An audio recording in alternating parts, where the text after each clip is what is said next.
There are ideas that can come to you out of things that appear to be negative. I have a friend out of Chicago, just met him. He was 23 years old. And this guy, he went financially bankrupt 2 years ago, ruined his credit. Guess what he decided to do?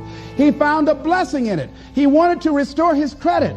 It was very challenging, very difficult. And he realized that a lot of other people during these particular times had ruined their credit. So now he started a credit repair business. Last year he earned over $100,000 helping people to restore their credit.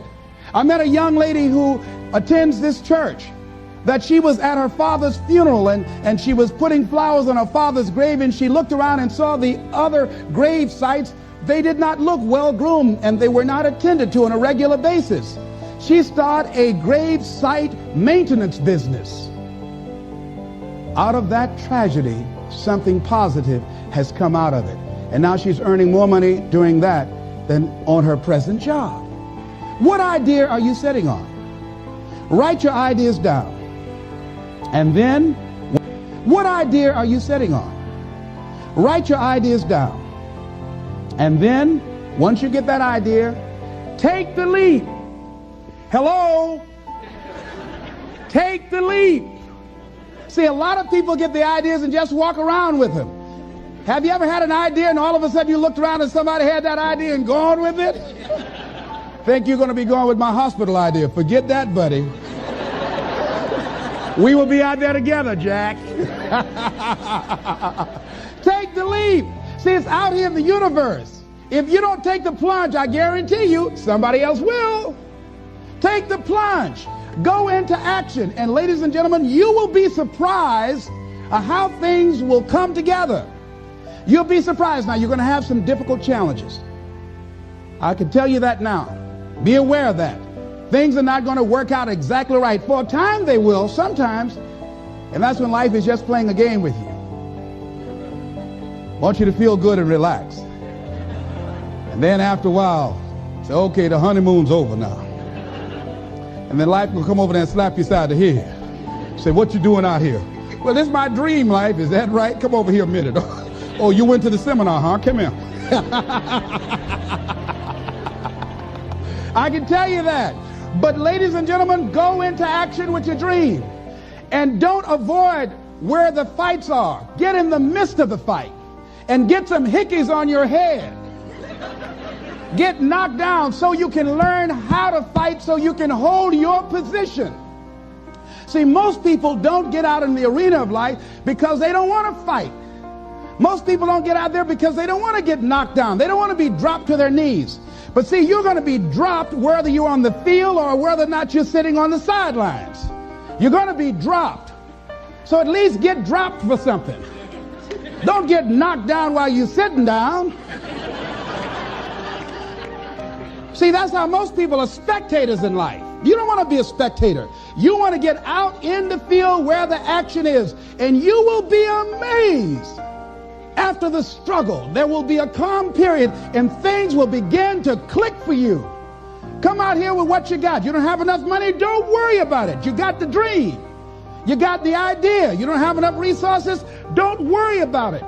You need some help? Don't worry about it. You get out here in the arena, someone will look at you and become inspired and say, hey, can I help you?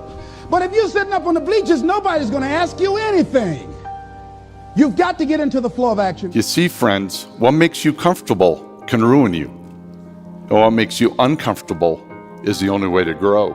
Let me say that again. What makes you comfortable can ruin you, and only in a state of discomfort can you continually grow. Now, I suppose if on January 8th, somebody come up and said, gee, buddy, getting fired's a good thing because now you're really going to grow. I probably would have smacked them. But pretty quickly, I became motivated to start a new journey. And after a couple of years of work with my new team and a PhD friend at the University of Nebraska, we had this epiphany on how to illustrate and apply the science of discomfort and growth. We called the concept the growth rings. The growth rings represent living environments that promote or hinder growth. And that includes everything from your place of work to even a fishbowl. You see, what dictates the size of a goldfish is its environment. And while this goldfish lives in a very safe environment, it's also very limiting in most every way. And when placed in a more robust environment, like say a small pond, this can be the result. Now it also means he could be eaten. But friends, this is you. The environments in which you work, live, and play, they're all a proverbial fishbowl that dictates your growth. So someone saw me speaking in Chicago at a sorority convention and said, I saw a guy that perhaps can host this show for you who has energy and charisma. She called me. She was so fired up. I said, listen, on the day that you want to do that, I'm speaking in Chicago.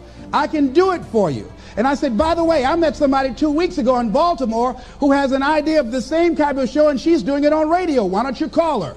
And then she called me back. Who else would you suggest? I said, well, I know Deepak Chopra. He wrote the book called Quantum Healing, and Bernie Siegel. Could you get his number? I tell you what, I have a friend named Jack Boland at the Church of the Day. He knows how to get in touch with him. Call him, and he will give you the number so you can get in touch with Bernie Siegel. That lady started calling all around, did not have the resources, but she had this idea and dream.